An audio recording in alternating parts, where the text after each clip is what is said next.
Anyway, pangatlo nating topic mga kababayan. Papayag po ba kayo, no? Na kung sakaling ayaw umuwi ni Maharlika, pumayag si Bato de la Rosa na sa Zoom na lang mag-usap. Na sa Zoom na lang niya payagan si ano, si tawag dito, si Maharlika. Yun, kumbaga, wala tayong magagawa hayaan na natin sa Zoom na lang. Pwede po ba 'yon? Hindi. Ano? Hindi ako papayag do'n mga kababayan. Mismong sa bibig na ni Bato de la Rosa, unfair 'yan. Kapagka hinayaan mo 'yan, Bato, naku, yari ka. Malamang sa alamang, talagang makikita ng taong bayan. Ano ba yung sarswela ni Bato? Kasi mga bossing, ang nakikita ko po diyan, ano, yung sarswela nilang ginagawa. Kunyari nagalit si Maharlika, kunyari nagalit si Maharlika sa kanya, parang ang dating, ang boss ni Bato si Maharlika. Nung nag-post sa wala na. Halos mangiyak-ngiyak na dun. Biruin mo, isang senador, mga kababayan, no? Isang senador po, mga bossing. Apektado agad, no? Naapektuhan yung kanyang sesyon sa isang post lang ni Maharlika. Oh, paano pa po kaya? Kung payagan na Zoom na lang, sabi ng mga manonood. Walang ganon, walang Zoom. I can pakunom. No, hindi papayag. Di pwede ang Zoom. Kapag pinabayaan niya yan, wala na siyang yagballs. Baka nga po ang nakikita natin mga kababayan baka sarswela talaga to. Ito, sarswela kapag kayo nang nangyari. No? Tipo bang kunyari, galit, kunyari biruin nyo mga bossing yung usapan sa Senado, munting tinig, magandang gabi po sa iyo. Yung usapan sa Senado, kung makikita nyo mga bossing, halos mag-uusap na lang silang dalawa ni Morales Silang dalawa na lang ang nag-uusap, yung PIDEA doon, napakadaming PIDEA doon. No? Kakaunti yung mga pinagsasabi. Hinayaan niya talaga na makapagsalita si Jonathan Morales. Hinayaan niya na kesyo sabi ni Morales doon sa dulo, kapag meron pong nangyari sa akin wala po akong ibang sisisihin kundi ang Pangulo. Si PBBM daw po kasi siya daw yung pinakamataas na tao doon na dawit doon sa usapan na yan. Hindi ba pwede yung mga boss mo? Hindi ba pwede, Morales, na yung mga kasama mo ipategi ka? Gawin kang sacrificial lamb? Ikaw ang ialay? Ano?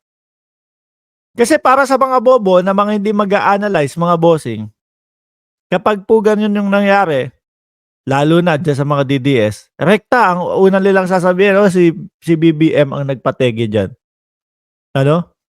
Pero kung matalino ka, i-analyze mo yung mga bagay-bagay na mga ganyan, na nako, sila lang din ang gumagawa niyan. Magsasakripisyo ng isang buhay para lang mapagbintangan ang ating presidente. So yung Zoom na yan, hindi dapat tayo papayag dyan mga bossing. Kasi malamang sa alamang, pagsasalitain lang ng pagsasalitain ni Bato si Maharlika dyan mga kababayan. Kahit, kumbaga pag nagsinungaling yan, doon sa Zoom, kung ano yung mga sabihin yan, walang magagawa si Bato. Walang magagawa si Bato. Di ba? Pagka sinabi niya yung kasinungalingan o yung mga bangag, yung mga word na hindi pwede na sabihin doon sa loob ng Senado, wala siyang magagawa. Halatado po sila dyan mga kababayan kapag Zoom pinayagan yan o kapag kayong total, nabanggit mo na din dyan, nabibigyan mo ng pamasahe o ako sasagot pa ng pamasahe kung hindi mo kayang pangatawanan, no? Kung hindi mo kayang pangatawanan, ako sasagot ng pamasahe ni Maharlika. Para tingin nyo doon mga kababayan, paupuin pa natin yan sa business class. Kung magkano ang business class, siguro mga sabihin mo ng 4,000 papunta, 4,000 pabalik, sagot ko na 8,000. $8,000. Bato, sagot ko ang $8,000. O yan, siguro mga kulang kalahating milyon yan. I-business class natin yan. Sagot ko. Para talagang pumunta lang yan sa Senado. Mga kababayan. Hindi pwede yung ganyan. Ano po? Hindi pwede yung ganyan. Kasi mga bossing talaga ang nakikita ko po dyan ay hindi naman pupunta yan. Kabado yan kay Tunying. Tunying is waving. Mga kababayan. Kumbaga siguro nakikinig si Katunying mga bossing, no, habang nando'n sa Senado. Napapangiti lang po yan habang sinasabi ni Bato na, "Sige tara pauwiin na natin 'to, patawag yan." Naku, kapagka talagang pinayagan mo yan na sa Zoom magsalita, tegi. Halata kayo. Halata kayo ng taong bayan. Ano? Na ano po mga kababayan, namamangka din. Gusto ni Bato, ang nababasa ko diyaan sa galawan ni Bato mga bossing, no? Gusto niya na magmukhang hindi scripted yung ginagawa nila doon sa Senado, mga kababayan. Kaya parang ang pinapamukha nila sa atin, "O tignan mo, oh, hindi ba ako patas sa inyo?" Doon pa lang po ang daming, Diyos ko Lord, napakadaming hindi niya binanggit doon sa papel na yon. Mas nag-concentrate doon sa butas ng doon sa butas ng puncher. Sa totoo lang, pang-BO-BO po yun no, yung po-focus ka lang doon sa butas ng puncher. Mga bossing, sabi ko nga sa inyo, napakadali niyan Bato. Lumang dokumento, i-scan mo yan, pati butas ng puncher, pati yung pagkakatiklop, kuha. Ano? Pati yung pagkakalukot niyan, kuha. I-scan mo lang. Pero yung control number, hindi mo inusisa. Yung bakit ganun ang nakasulat na pangalan, bakit alias ang nakasulat, no alias nga. Di po ba mga kababayan? Ang dami niyang iniwasan mga bossing. Ang dami niyang iniwasan doon sa mga katanungan na yon.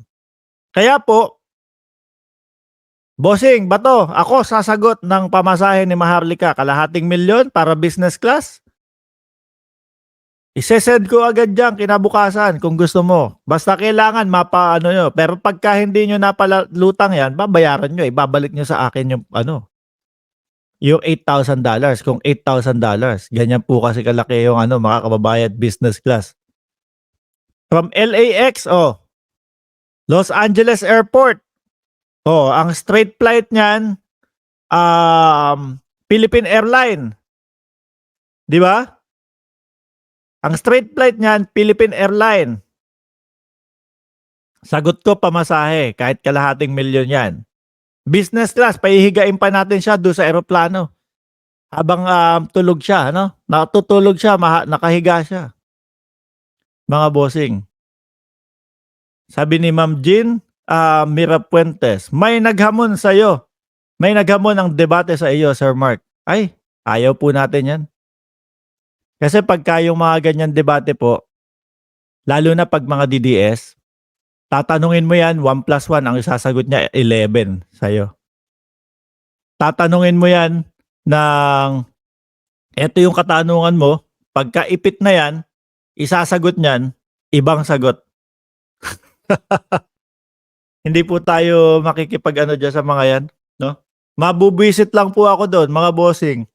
Yung tipo bang ipit na doon sa tanong mo, ipit na doon sa pakikipag-debate sa iyo, tapos ang gagawin idadivert o dadalhin sa iba yung argumento. Ang gagawin ko lang po doon, mga kababayan, mabubwisit tayo. Hindi mo sinasagot yung tanong ko O aalis na ako dito. Magwo-walk out na lang ako. Tapos ano po ang palalabasin nila? O si Mark Ramos, wala. Lumayas, natalo sa atin. Mahirap makipagdebate sa mga ganyan, mga bossing. Mahirap po. Mga ano, wala kang makukuwent Mark, kamusta daw? Sabi ni Jay Guevara. Eto, gwapo pa din. Tanong mo kamusta siya kung pangit pa din siya. Sabi ni Banat Boy, sagot ko na, straight jacket, kahit may diamond button pa dyan. Eh, bigyan mo ng ano, Banat Boy. Bigyan mo ng ano, doorknob.